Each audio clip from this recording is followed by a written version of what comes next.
So look, y'all. Okay, glad we got through the tweets.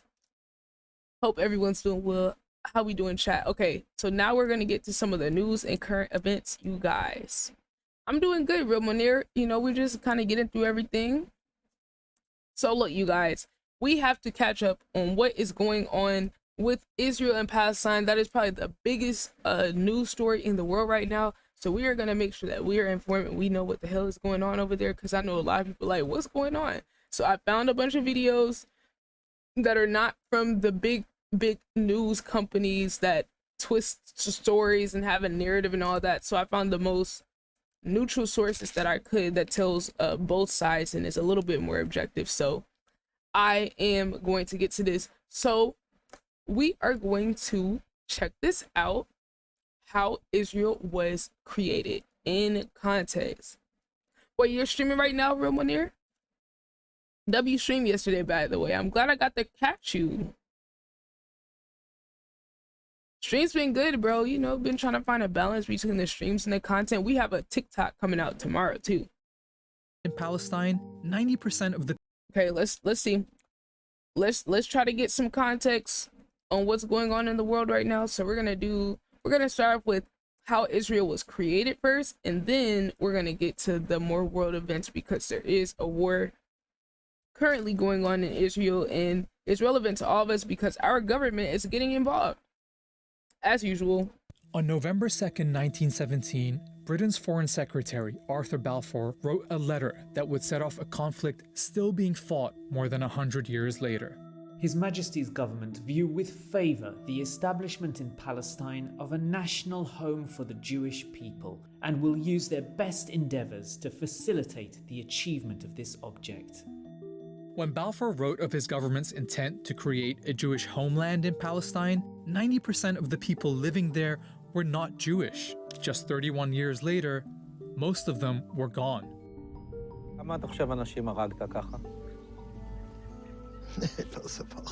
They said, how many people do you think you killed this way? He said, I didn't count. It's the fact that he's yelling. Oh my god. It's the fact that bro is literally like chuckling about it. What the fuck? He said I had a machine gun with 250 bullets. Jeez Louise, bro. This is the story of the British promise that led to the destruction of Palestine and the creation of the State of Israel.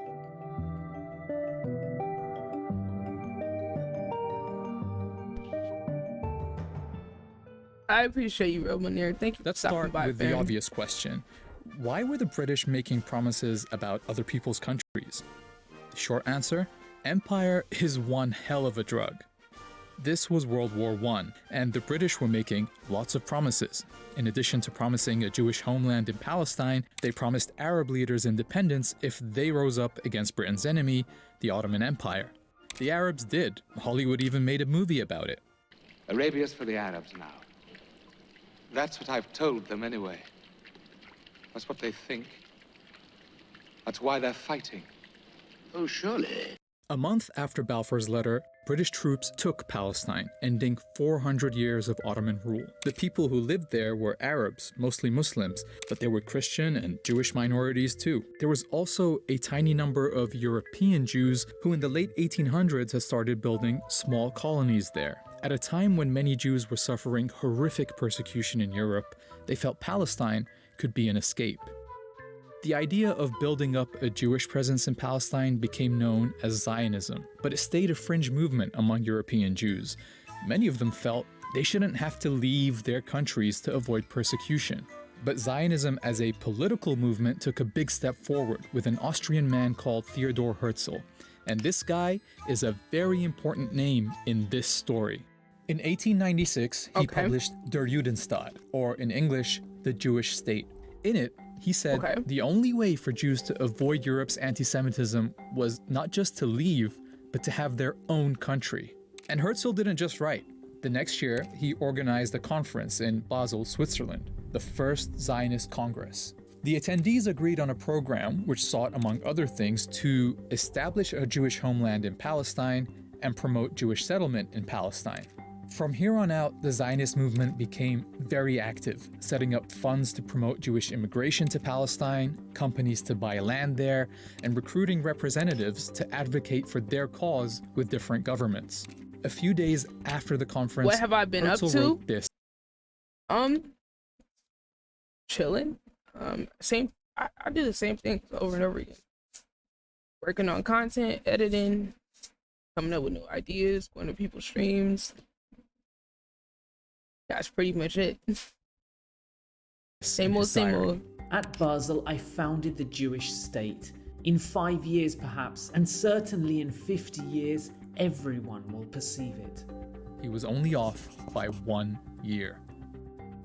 Okay, so that is a lot of history. Thank you, but it's Ramon. I appreciate your important because support, the bro. Zionist Sure. movement is a You're critical rolling. part of the story going forward, especially after it found a friend in the British government, where a lot of high-ranking officials Right now, we're doing a supported little history lesson. Zionism, sometimes for unexpected reasons. Prime Minister Lloyd George, for example, was a Christian zealot who believed gathering the Jewish people in Palestine would bring Jesus Christ back to earth. Others, like Balfour, believed that Oh, getting there the we Jewish go. There we go. Bestie. That was the Christian perspective I was telling you about in this whole thing. About why, according to like Christianity, some people feel like they have to support Jewish people, which I think has been part of the stance of the US government. That's just the main, like, surface level argument they use. But he just mentioned, I'm gonna go back. George, for example, was a Christian zealot who believed gathering the Jewish people in Palestine would bring Jesus Christ back to earth. Okay, that part he said, gathering Jewish people in Palestine would bring Jesus Christ back to earth. So that's like a lot of the Christian position on supporting Israel in the way that they want to do things. So they feel like it's right by God to do that, or you have to in order to get the good things that are supposed to come down the line for judgment and things like that. Very interesting perspective. Who believed gathering the Jewish people in Palestine would bring Jesus Christ back to earth. Others, like Balfour, believed that getting the Jewish people out of Europe and into their own country would be a good thing. Herzl was pretty visionary when he wrote that the anti-Semitic nations will become our allies. Meanwhile, the Zionists assured Britain that their future country would be a reliable ally.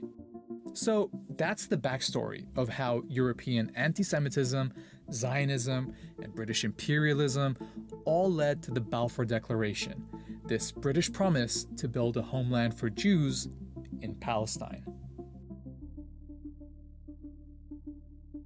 Now we're going to look at how Britain did that. World War I had been a conflict between rival empires, and the winners set up the League of Nations to distribute the losing side's territories between them. Okay, They I called remember it this the from mandate school. system, putting territories once controlled by the Ottoman and German empires.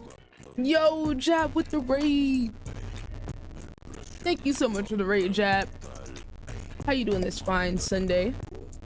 Welcome on in, legend. How you feeling, Jab? We're doing a little history lesson to catch up on these world events going on right now. Under the, quote, Let me get you a tutelage shouty. of advanced nations until they became independent. Britain was given the mandate over Palestine, but the Palestinian people were never asked what they wanted or what independence would look like to them.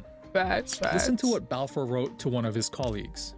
For in Palestine, we do not propose even to go through the form of consulting the wishes of the present inhabitants of the country. Instead, Yep, they it didn't was even the consult Zionists who were They didn't even consult the other side of him. Yo, Jordan with the raid. Let's go, Jordan. How you doing, Jordan? Yo, we gotta play Division sometime, bro. Let me know when you're available. I know Jordan is waiting for Spider-Man. He has been counting down to Spider-Man for like 3 months. And I think the game is coming out pretty soon. But I don't know. I think you still said you had Division, right? How you doing today, Jordan? How you doing today, Jab?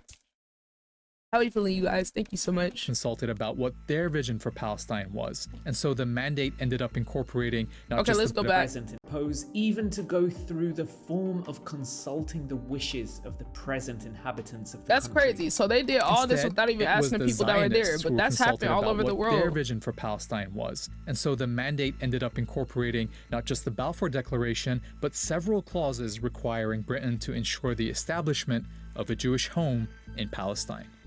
British rule was very accommodating to the Zionist project. The Jewish community in Palestine grew with big waves of immigration. They had their own schools and factories and even their own militia, the Haganah, and they were led by the Polish-born David Ben-Gurion, the leader of their representative body, the Jewish Agency. To the Palestinians, it was clear that Britain wasn't delivering them independence. It was delivering their country to other people. In 1936, they went on strike. I got you. British forces tried to break Yeah, the we strike can play with sometime this arrests, week. I don't know torture, what mass time you're punishment, available. and executions. Leaders were exiled, weapons confiscated, and houses blown up. Palestinian fighters attacked British and Jewish targets, while British and Haganah forces would carry out joint raids on Palestinian villages. Something had to change. The British government sent a commission called the Peel Commission to figure it out, but their proposed solution was typical. Just draw another British line on the map, divide the country, give this part to the Okay, this is the Gaza Strip, right? Jews and this part to Something the like that. Palestinians, and make that part of Transjordan next door. That don't work. And because the Palestinians were a majority in the country, 250,000 of them would have to be removed by force to make the Jewish Wow. state viable. Remember, 250,000 people. That's crazy how like some countries on the outside can decide what's going to happen to a whole separate country that was already there. But that's happened in a lot of places. I would say the main continent I'm thinking about right now is Africa. How, you know, we learned in school, like there was the scramble for Africa where all these European countries were trying to figure out which African countries they would claim. And they just drew these random ass lines and said, oh, we're taking this part. We're going to name this the Congo. We're taking this part. We're going to call this Nigeria. We're going to take this part. And they just all literally divided up a continent for themselves with no regards for the cultures, the different languages. I mean, nothing. They just literally did not care. And now we have all these different countries in Africa that were just split up and divided based on how somebody else wanted to go. So this is like very common. This is imperialism at its finest. would have to be removed by force to make the Jewish state viable. Remember, these were the proposals that were meant to calm things down. Spoiler, they didn't. Instead, the revolt continued until 1939, by which time about 10% of Palestine's adult male population had either been killed, injured, arrested, or exiled. The British government really needed a solution. So, here comes another report. The Commission is studying the 20-year-old Jewish settlements in British-mandated Palestine. The 1939 White Paper created a conflict between the British and the Zionists for the first time, because it rejected partition and said the solution was for Palestine to gain independence within 10 years, with everyone living there sharing it together. Crucially, it also imposed severe limits on Jewish land purchases and immigration. To the Zionists, this And they're felt like, that's a not betrayal. enough. In response, some set off bombs across the country, Wow. killing dozens of Palestinians. Wow. Wow. See, I didn't even know all these details. This is why we got to learn together, chat, because I learned part of this stuff, but I didn't know the full, the full story of how things went from back in the day to now. But like, that's crazy. So basically what dude is saying, the agreement that the British people had with the Jewish people, they basically said, you know what, we're gonna try to make this fair for both sides, for the Palestinians and for you guys, and the Palestinians should have freedom within 10 years. And you can't just buy up all this land and take all their land. We're gonna have to put some limits so we can make sure these people still have the right to have property and land. And the Jewish people were like, yeah, we're not trying to hear all that. And like they just said, they set off all these bombs and all this stuff because they were like, nah, like, you betrayed us, so let's go like terrorize people. It's kind of nuts. Like, the people are already there. Yo, what's good, Doc? there How sharing you doing, was Doc? for Palestine to gain I was lurking in your independence streams. within 10 years, with everyone living there I didn't have sharing time to it chat, together. but I be seeing you. Crucially, it also How you been, Doc? How was your week? severe everyone living there sharing it together. Crucially, it also imposed severe limits on Jewish land purchases and immigration. Yo, XX Patro. Oh my god. Oh my god. Don't let me butcher your name. How do I say your name? Welcome on in, fam. How are you doing? Patro. Okay. I got you. No. Pantro. What's good? How are you? Like the Thundercats? Oh, okay. I got you. Yo, chat. Pantro is awesome. I went to a stream earlier today. I have been meaning to go to a stream, but today I finally had enough time to sit in there and chill. Super cool dude, great community. It was a whole vibe being in there. I'm definitely gonna be back. But I'm glad to hear you're doing well. You're chilling. We're doing a little history lesson right now. You know, we got some things going on in the world right now, trying to keep everybody you know, informed about what's going on. So right now we're doing a little history learning right now about Israel, so that we can have a better context looking at like the news stories and things that came out. So yeah, that's what we're starting with now. And then let's say about 30 minutes to an hour, we're gonna get to checking out everybody's content for the community. Like, so we're gonna check out TikToks, YouTubes, tweets, you know, whatever you guys have. It could be a business, you know, we're gonna check out everybody's stuff. And we do this every other Saturday, but I didn't stream yesterday, so we're doing it today. So yeah, we're doing the history stuff, catching up on the news, and then we're gonna get to checking out everybody's content. So it's a vibe, you know, it's a vibe. And then I'm gonna end the stream playing some games and everything. So we're gonna be good, man. I definitely appreciate you stopping by. Doc said, I'm good. How are you? Feels like forever since I made it here. It's all good. I have been streaming less. You know, I am putting my content creator hat on. So I'm gonna be streaming less and less. But when I'm here, we're gonna be here. We're gonna get a lot of stuff done, and it's gonna be cool. And the streams are only gonna get better and better, you guys. I have so many ideas written down, so many plans. But right now, we're just vibing and all that, bro. To turn the mic, what's good, bro? Hello, que contigo. How are you today, Mike? It's good to see you, bro. But yeah, the world is crazy right now. Hold on. Pantro. Yeah, the world is kind of crazy right now. But we got to do our part by making sure that we understand what's going on. Because a lot of where people get stuck at from understanding like what's going on is not having any idea what is what, you know, in the conversation. Like people are like, Israel-Palestine, what? So we're getting that part out the way. We're gonna make sure we all understand this before we even look at the news stories. You should put some Spanish questions in your channel points to create a language rich environment. Like, can you give me an example? Like okay, I'm hearing you. Like, okay, like, yeah, give me an example to where people can redeem questions and stuff in Spanish for you to respond to. Searching like channel points. So I have a question, they click the question, I have to respond in Spanish type thing. So you can redeem como estas. Okay. And then okay. I can see that. I like that idea. I'm definitely gonna, and then I have to respond in Spanish. Okay. Hello, okay. Okay, I think I could like kind of work on that. To the Zionists, this failure everyone lived said the solution, and the Zionists, the 1939 white idea. paper created a conflict between Yeah, haciendo esta fin de semana type of thing. Okay, I like that. That's a good idea. And bestie, you know, if you don't feel like doing anything, man, listen to your body. Your body's telling you the right thing, man. British and the Zionists for the first time, because it rejected partition and said the solution was for Palestine to gain independence within 10 years, with everyone living there sharing it together.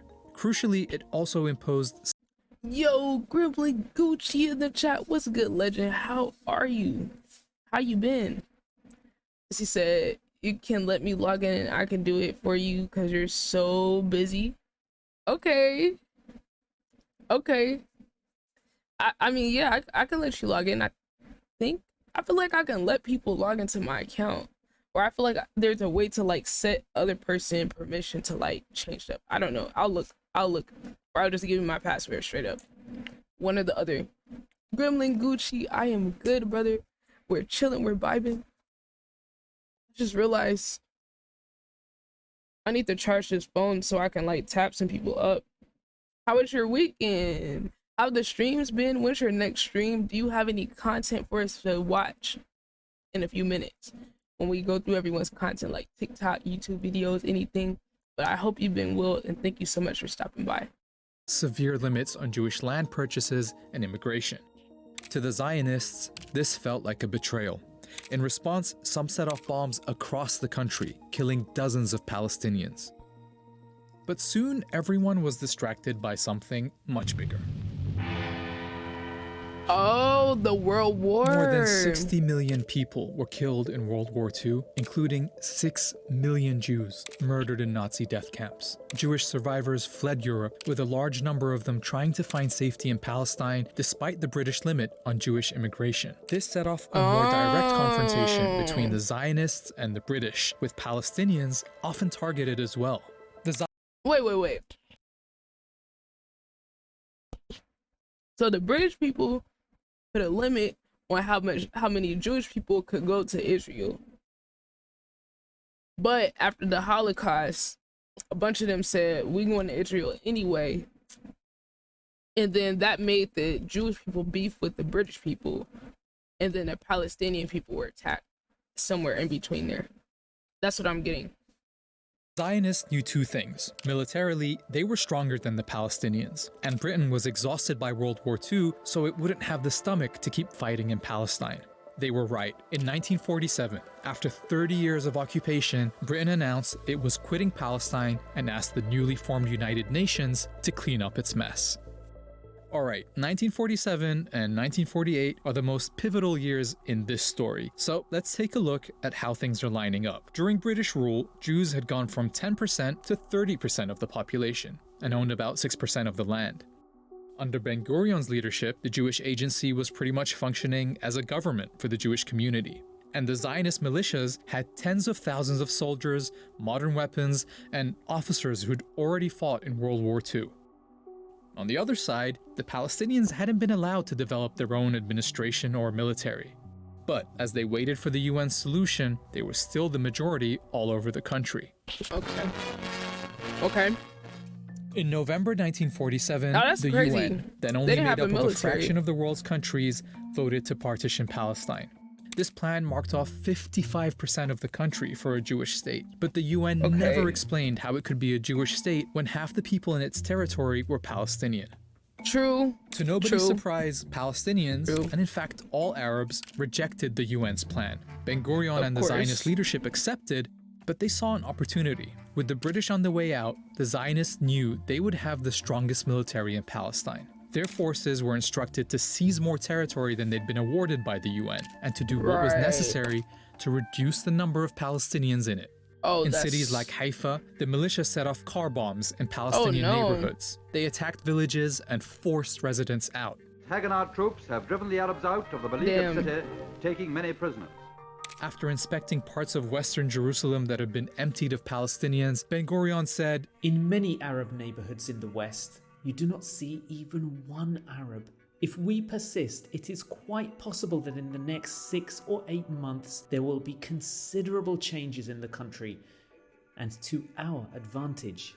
One of the events that helped speed up these changes took place on April 9th, 1948, when the village of Deir Yassin was attacked. A British government report to the United Nations describes the scene. 250 people were killed in circumstances of great savagery. Women and children were stripped, lined up, photographed, and then slaughtered by automatic firing. The story of what happened at Deir Yassin set off panic all over the country. As news spread, people fled. fearing they would be next. Historians have recorded dozens Which I of think similar that was their massacres point. during this period. Each time, they would result in entire communities fleeing. Okay, so this is a former Israeli platoon leader. He said, there was always an order and it came from Ben Gurion. Drive the people out. We were occupied. When we occupied a place, tractors raised the place. Nothing remained of the village. That's so evil, I know. By the time Britain ended its mandate on May... So basically their plan was to terrorize people until they left. Basically. They're like, terrorize the hell out of people, blow some people up, and put car bombs, and literally, like, that's crazy, because you know what that reminds me of? It reminds me of the Holocaust. How ironic. Like, they said that they lined up the women and children, took pictures of them, stripped them, took pictures of them, and then sprayed all of them and packed them all up. Does that not sound like what the Nazis were doing to the Jewish people? That's insane, bro. May 15th, 1948, 250,000 Palestinians had fled. Wow, 250,000 Palestinians. Wow. Wow. No, that's crazy. Okay, so basically, okay, this is what I'm getting. So the international community was like, okay, we're going to divide this to 55% for the Israeli people, 45% for Palestinian people. But people are like, oh my God, how are you going to do that if there's still majority of Palestinian people who live here? How are the Jewish people getting the majority of land? So this guy's plan was, you know what? Let's terrorize the hell out of the Palestinian people so we can get that ratio more in favor of like Jewish people, so they can be the ones outnumbering them. So like if we drive all them out, then we'll have more justification for making this majority Israel's country. That's what I'm getting from it. 48, 250,000 Palestinians had fled. That's a lot of people, bro. David Ben-Gurion announced the founding of the State of Israel, with himself as its first prime minister. Of course. He was standing under a giant portrait of Herzl, 51 years after Herzl had predicted this very moment. The Zionist militias came together as the newly formed Israel Defense Forces, but the fighting wasn't over. With the British out of the way... Yeah, that's who our police officers in the United States be training with, the IDF. Soldiers from several Arab countries entered Palestine, but the Israeli army was better equipped, better organized, and unlike the Arab armies, had a unified command and backing from several European countries. Israeli forces pushed into places that the UN had assigned to the Palestinian state, like the towns of Lidda and Ramle. 50,000 people were forced to flee from there, many on foot, in what became known as the Lidda Death March. After being emptied, the towns were given Hebrew names, Lod and Ramla. Like in many other empty towns, the buildings and homes were taken over by the new Israeli state and given to Jews. By the time the UN secured an armistice, 3/4 of the Palestinian people had become refugees. Wow. In Arabic, they call this... Wow. 3/4, so 75% of the people who were there became refugees. Like, that is some generational... Like, that's some stuff that just changes the whole trajectory of, like, your family. Because, like, there's some people who fled and got away, but, like, all the people that are still there, it's like, now they're, like, second-class citizens in a place that their family was there for years and years. The Nakba, like, literally the catastrophe. The new state of Israel made up 78% of what had been Palestine. The remaining parts were annexed by Jordan or taken over by Egypt. A year later, the UN passed a resolution calling for all Palestinian refugees to be allowed to return home. They never have been. How are they going to go back home? How? How could they possibly go back home? Palestinian refugees to be allowed to... On November... No, what did it say? It said the UN signed something to allow them to go back home. The UN passed a resolution calling for all Palestinian refugees to be allowed to return home. Okay, but yeah, like I said, how are they gonna go home if their homes were destroyed? How are they gonna go home if people literally took over their cities and towns and start living there? They never have been. Palestine had been erased. In the decades since, attempts to resolve this conflict have again tried to partition the land. With each successive attempt, the territory offered to Palestinians in their historic homeland shrinks even more. Wow, look at that. Look at the map of like how it goes, how just the area that they get to claim as theirs just gets smaller and smaller. The territory Look at this. Okay. offered This is to 1 year. Palestinians in This is the next year. It just like Their their part of the land just gets smaller historic and smaller. homeland shrinks even more. Ironically, Israel is still struggling to maintain the population advantage it gained in 1948 when it forced all those people out, because in 1967 it occupied the West Bank and Gaza, bringing all the Palestinians living there under its rule. And so today, the population of Jews and non-Jews in this land is roughly equal. Wow, But those it's 50-50 after all that work they did. That's crazy. living under occupation have no rights, no citizenship, and no prospect of Wow, independence. so they're not even The citizens? Nakba-era tactics of settlement, home demolitions, and expulsion are still used against them. Wow. Oh, wow. So this guy's saying we want Nakba now. Yo, the guy said Nakba is the Arabic word for catastrophe. This is crazy. Like, people are literally out here terrorists. Like, that's insane. That's like a white person in the United States yelling on the street, "We want black people lynched. We want black people lynched. We want slavery. We want slavery." Like, that's insane. That is insane. Israel has Wow. taken the land but wants nothing to do with the millions under its rule. International, So what is he gonna Israeli, do with and them? Palestinian human rights groups say this system is a form of apartheid. Basically, To see yeah. if that's an accurate description of Israel more than 100 years after Balfour's promise, watch this video. Okay, so check this out. All right, here's a little shorter video about the world's largest open air prison. Okay, now we What's got a life little like context so we inside the can watch some of the other world's videos. biggest prison? Okay, the world's biggest prison. So that's crazy. They literally don't have citizenship. They don't have rights. They don't have anything. Like, that is. And where do they live? Like, where do the people live? That's what I'm wondering. Like, do they all like just live in tents and stuff? To find out, you don't have to commit I hope any that's crime. not an ignorant You question. just have to be born in Gaza. This tiny strip of flat, open Palestinian land, about 25 miles long and only 7 miles wide at its widest point, That's it? is surrounded by Egypt and the Mediterranean Sea to the south and west, and Israel, Bro, I swear the Gaza Strip used to be bigger when we first learned about it in school. I swear it didn't used to be this little tiny piece. which has closed Gaza off to the outside world since the early 90s. Like many prisons, Gaza Wait, so is it's overcrowded. closed?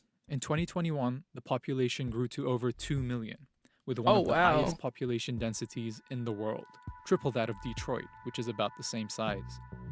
But where did all these people come from? Well, about 70% of Gazans are refugees and their descendants. They were forced to move there Wow. when Israel took over their towns and villages around the time it was founded in 1948. Many fled, thinking they were temporarily getting to safety. But Israel has never allowed them to go back, despite many of these towns Wow. and villages being a short drive or walking distance from Gaza. Israel actually went They're on to just stuck occupy in Gaza there? in 1967, imposed military rule on the Wow, people so who they lived went over there too. and gave part of its territory to Israeli settlers. In the early 90s, it imposed a closure policy on Gaza. Palestinians there could no longer leave without a time-restricted, hard-to-get permit. Palestinians from Wow. other So areas- they can't even leave?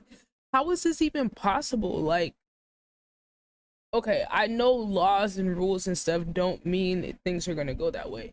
But like, if the United Nations said, okay, these people have the right to be here, these people have the right to go back to these cities or whatever, and these are theirs, how the hell can anybody support what the Israeli government does, keeping these people locked in a cage, basically. If they have the legal right, if it's written down, international countries agree, these people can go back to this area of land. They're entitled to this part of the country. And they're just keeping them in here, like, and they're saying, y'all can't leave. If you do leave, you gotta have a time limit and you gotta get a permit. What? Like, that is crazy. Areas were restricted from visiting Gaza as well. But it was in 2006 when things got really bad. Israel had pulled its soldiers and settlers out of Gaza the year before, while still controlling the borders, the airspace, and the economy. The Palestinian group Hamas, which has a military wing that fights the Israeli occupation, won Palestinian elections and took over Gaza.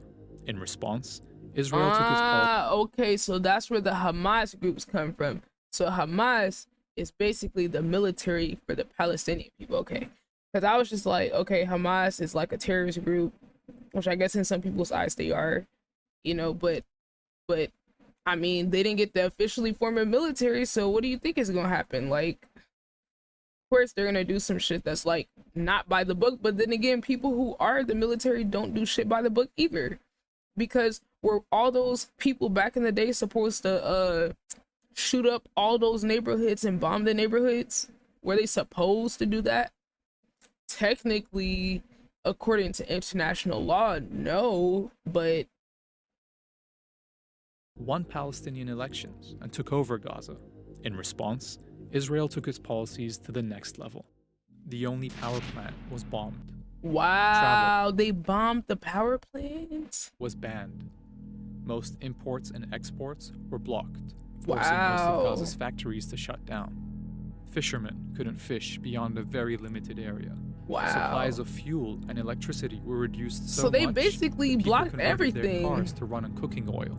Even medical supplies. Wow, they converted their cars to run on cooking oil? They didn't have gas?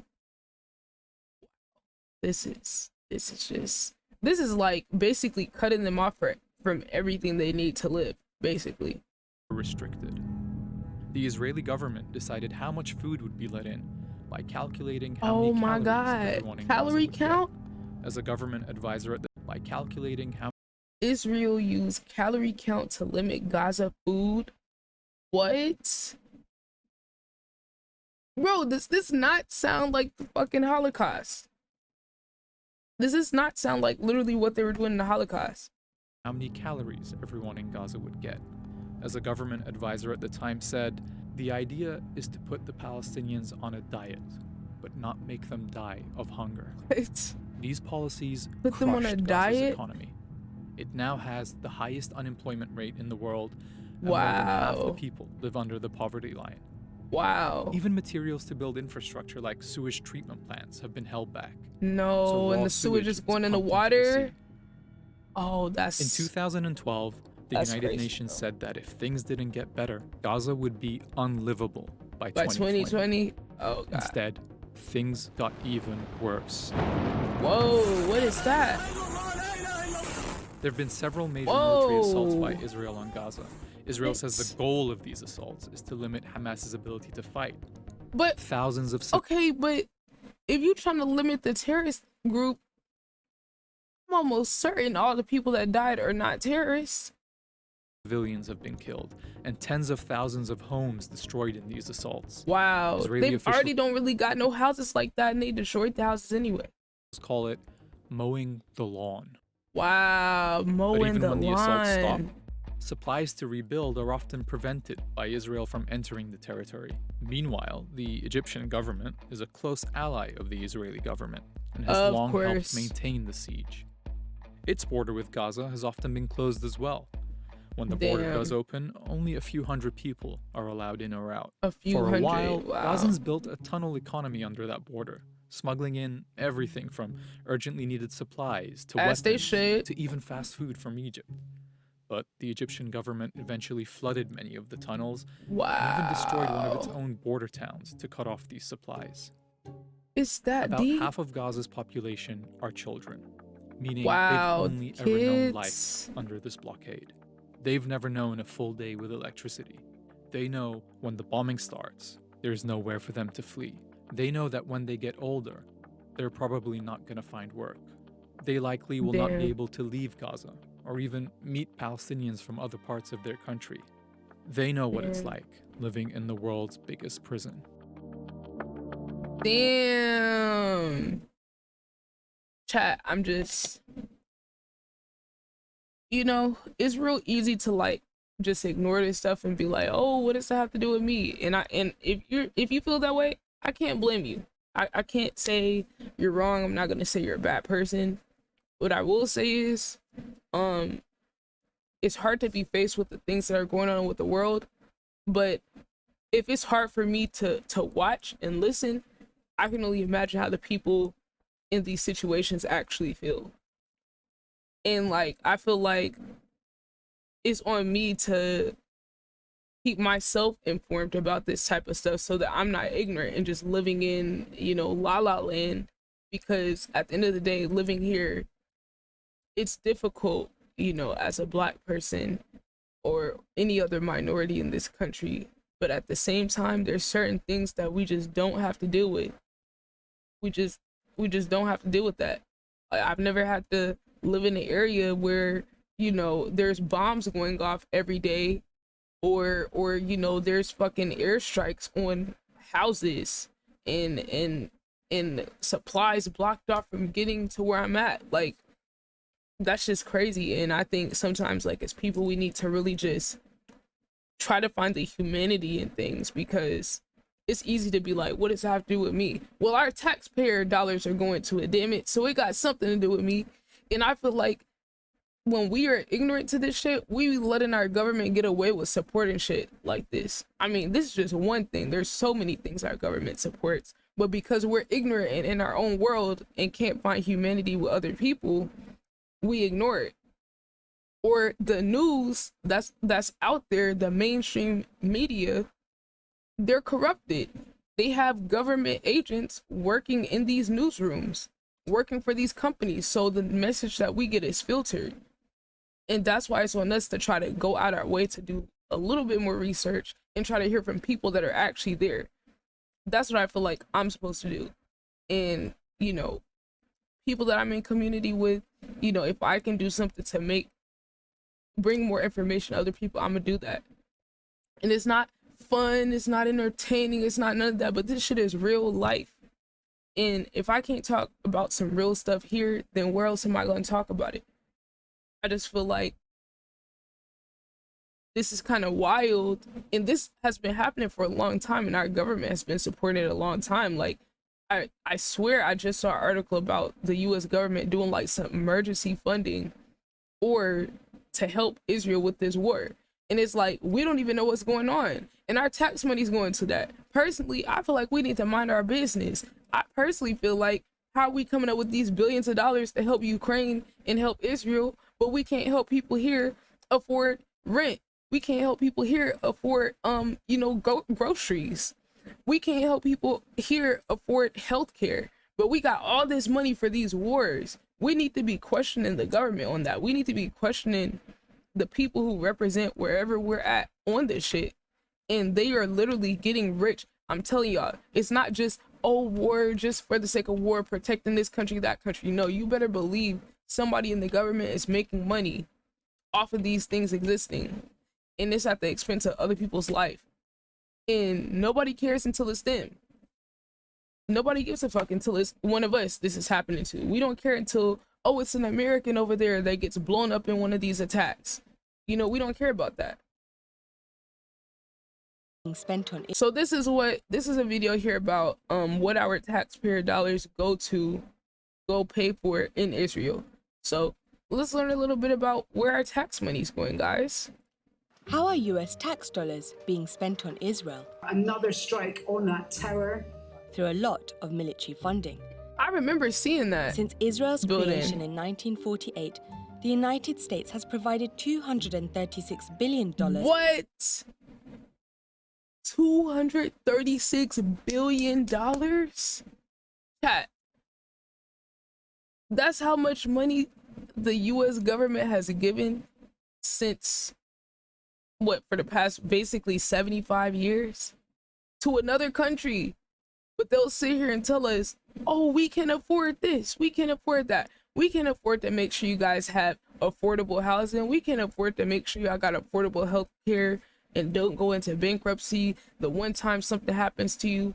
We can afford to make sure that you guys have good education. You know, that's a privilege. You gotta pay for that. You gotta work hard for that. You know, but we're over here giving, and I'm telling y'all, the 236 billion, that's not even an accurate number. It's way more than that. It's probably close to 500 billion or a trillion, because there's definitely black books where there's black projects that don't get put on the budget sheet. So this is just 236 billion that's accounted for. That's not all the money that was given. So it's like every 2 seconds, US government can write a bill to give more money to Ukraine and give more money to Israel. But when it comes to something that could actually help people here, oh no, we can't do that. Student loan forgiveness, oh no, we can't do that. We can't, it's unconstitutional. But it's constitutional for y'all to give money to other countries over helping people here. Make it make sense, y'all. In aid and missile defense funding, that's a crazy amount of money. Human rights groups say the Israeli army has been using US-made military equipment to attack Wow, Gaza. so they're using our equipment too. In May 2021, Israeli air raids killed 200 people in Gaza during the first week of violence. Dozens were children. Wow. It's why people are increasingly asking, why does the US continue to be complicit in Israel's violation of human rights? Occupation no more! Each year, the US gives Israel $3.8 billion in military aid. That's $38 billion total, signed in a 10-year agreement between Israel and the US. To put this military assistance in perspective, annually, it's $1 billion more aid than the US spent in the fight against the climate crisis. When you do so they spent $1 billion more to help Israel and their military than they did to fight our own climate change.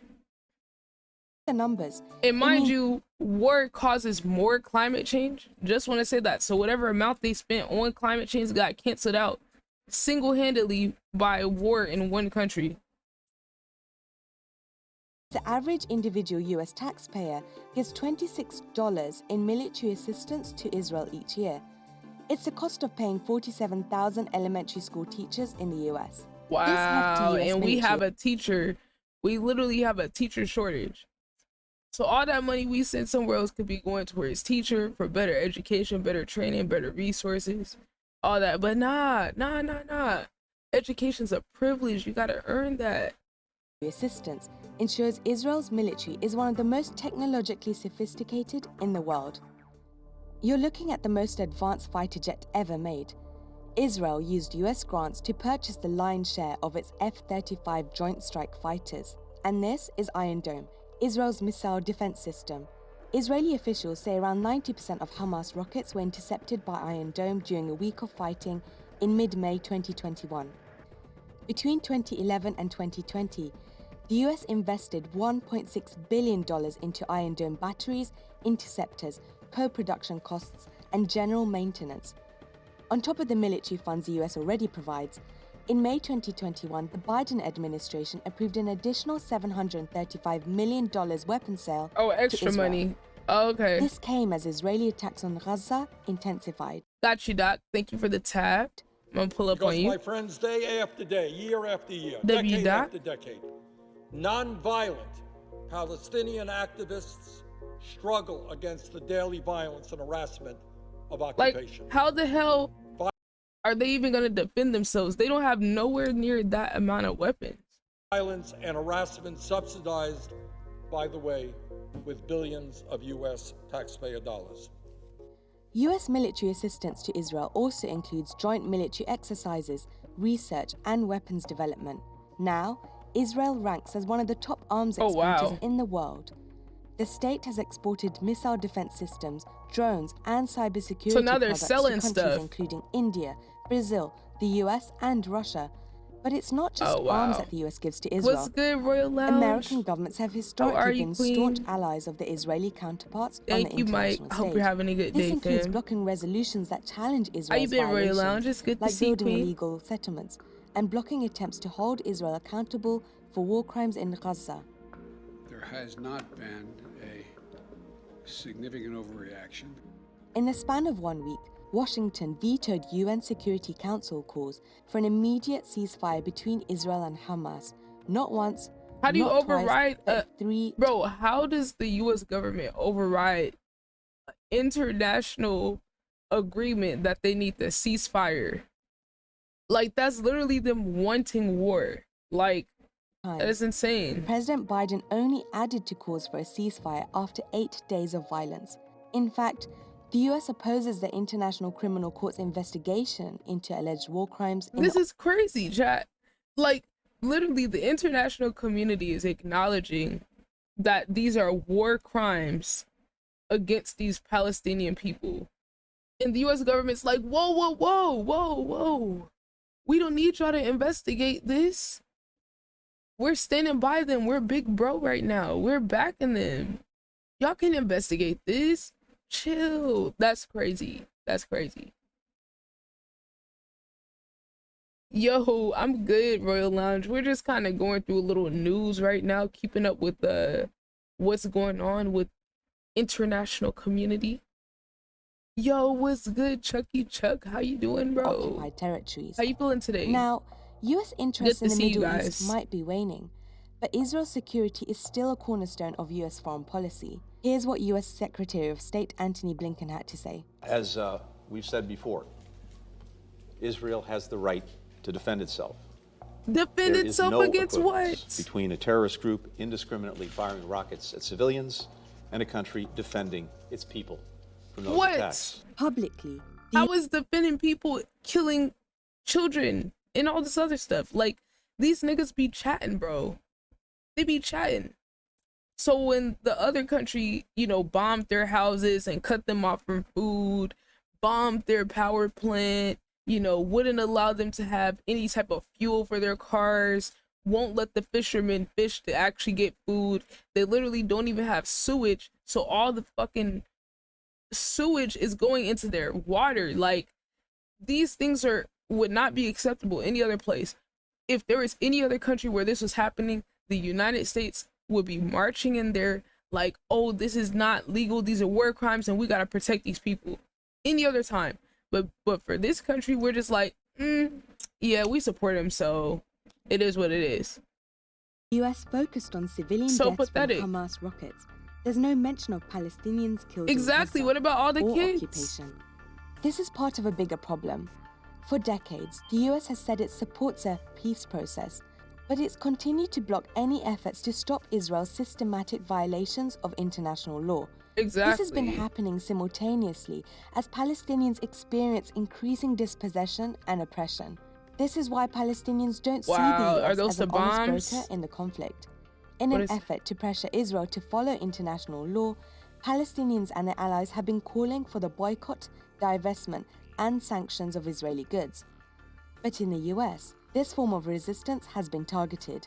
Many US states are using anti-boycott laws and executive orders to punish companies that refuse to do business with illegal Israeli settlements. Really? Palestinians' rights That's crazy. to nonviolent resistance have been curtailed and even criminalized.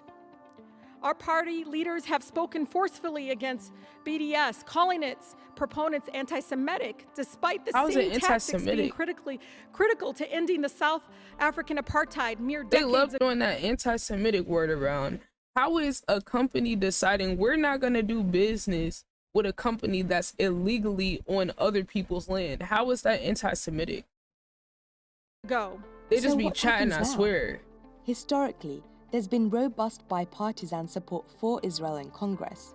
From military sales to the fact the US was first to recognize Jerusalem as the capital of Israel in 2017. But now, things might be changing. Domestic support for Israel is facing more scrutiny. And colleagues, Palestinians aren't going anywhere no matter how much money you send to Israel's apartheid government. For the first time, the US has a Palestinian-American woman in Congress, in Representative Rashida Tlaib, and she has support. I didn't know Alexandria Ocasio-Cortez and a group of progressive Democrats introduced a resolution aimed at blocking the recent $735 million arms sale to Israel, and the pressure against taxpayer funds toward Israel continues. Yeah, that's crazy, chat. How y'all feel about billions of your taxpayer dollars going to What's life fucking like? treating people like animals in a cage? I don't know. Me personally, chat, that don't sit right with me.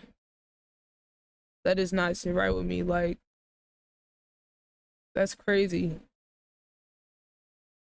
Let's see. Oh, 22. Let's see what they're talking about. Bring in now Osama Hamdan. He's the Hamas senior spokesman. Joins me on the phone. Okay, so this is the group that did the attacks.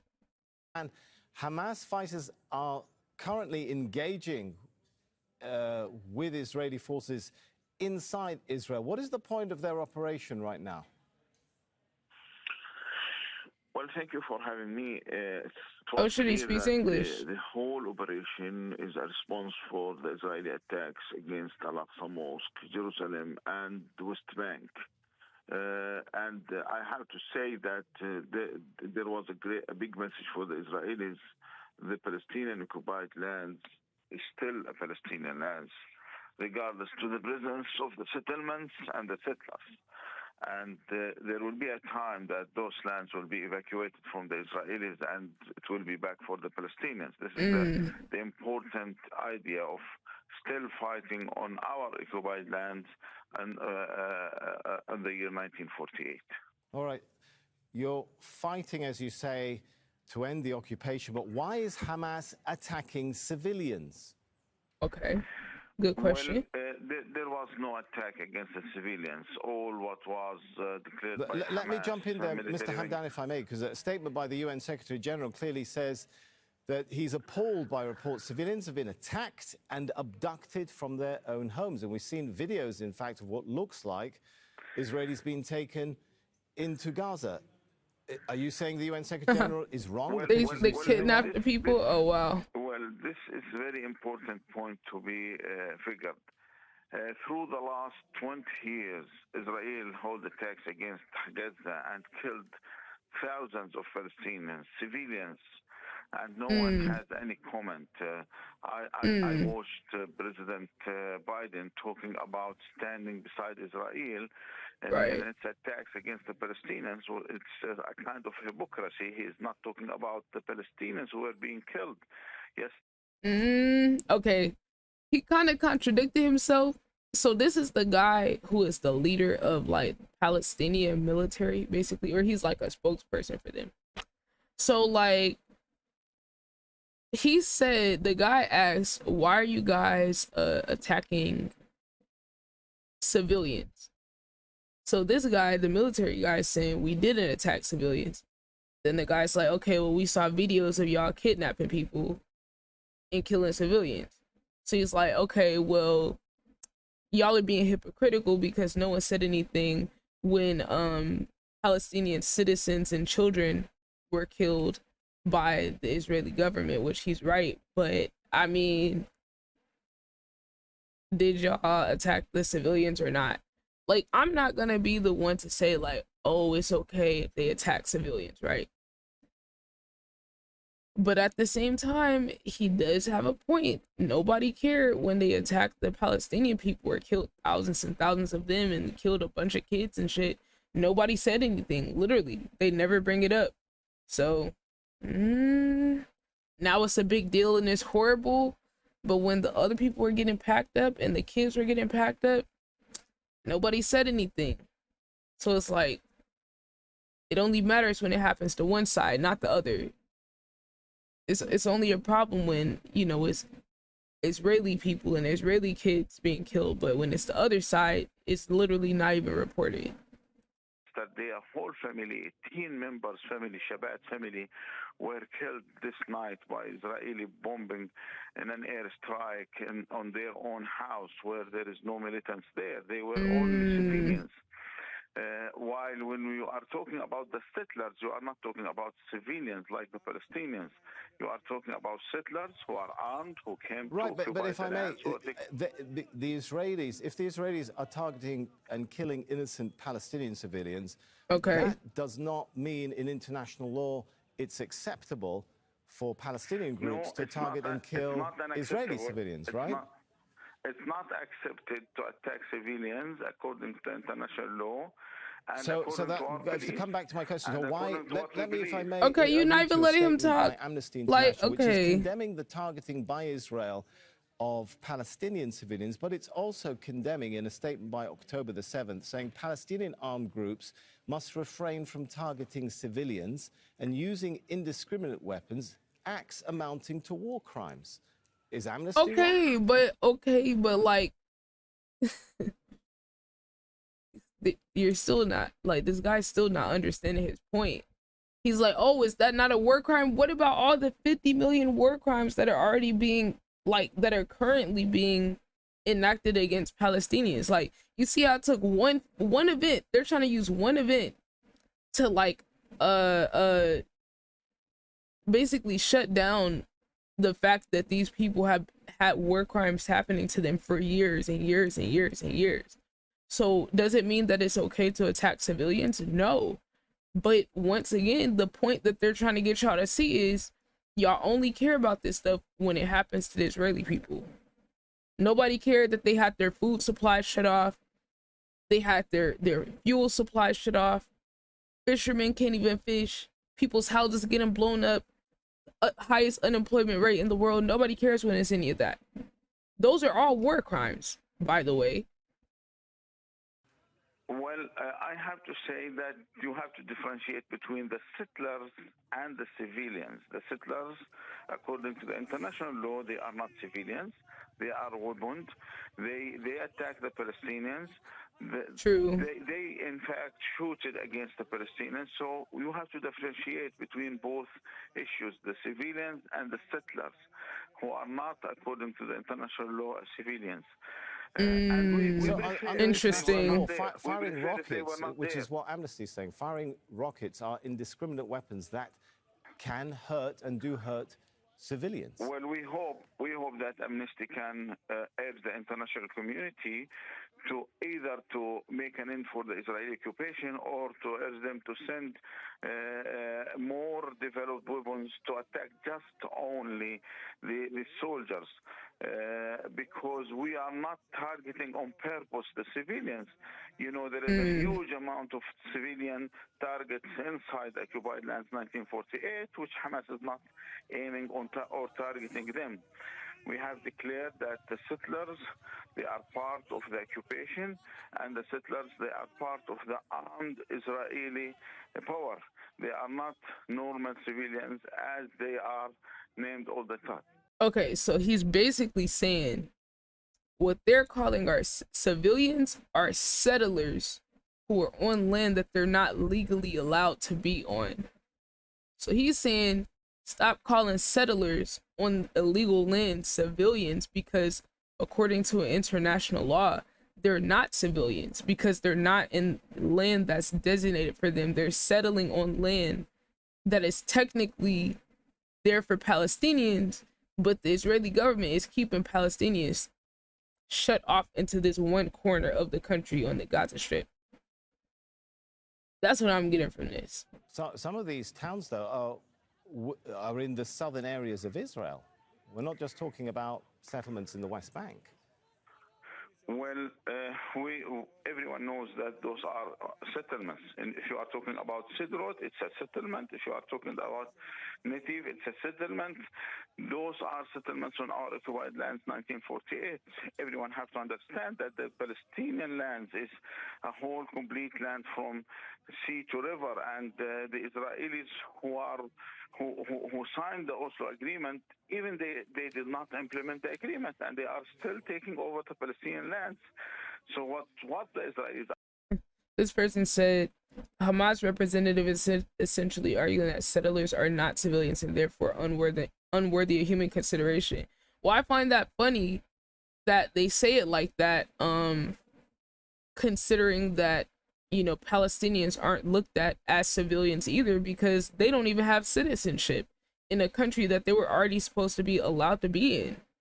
So they haven't been looked at as people that deserve human consideration, considering they've had literally everything that you need for human life cut off from them. So I think it's ironic that we want to get you know, all philosophical and try to have understanding when, you know, some people on the other side are hurt. Should anyone be hurt? Hopefully not. I wouldn't want anyone to be hurt, but what do you think is going to happen when you sit there and you literally kill thousands and thousands and thousands of people, and you have people displaced and having no home to live at, or you keep these people in basically a prison cage where they literally can't even go out to the other side? They can't go out and get food. They can't go out and get medical supplies. What do you think is going to happen? Do you think they're going to be sitting here picking and choosing like, oh my God, let's make sure we put the missile right here, and then we got to make sure, you guys, before we do that, we're going to make sure that there's no civilians in the area? Did literally the Israeli government care if there was any people in the area on the other side? Yo, what's good? Welcome on in, Hyperglitch. How you doing, fam? Bro, we're watching the news. Yo, in the McKee, yo, the crunchy sound alerts is crazy.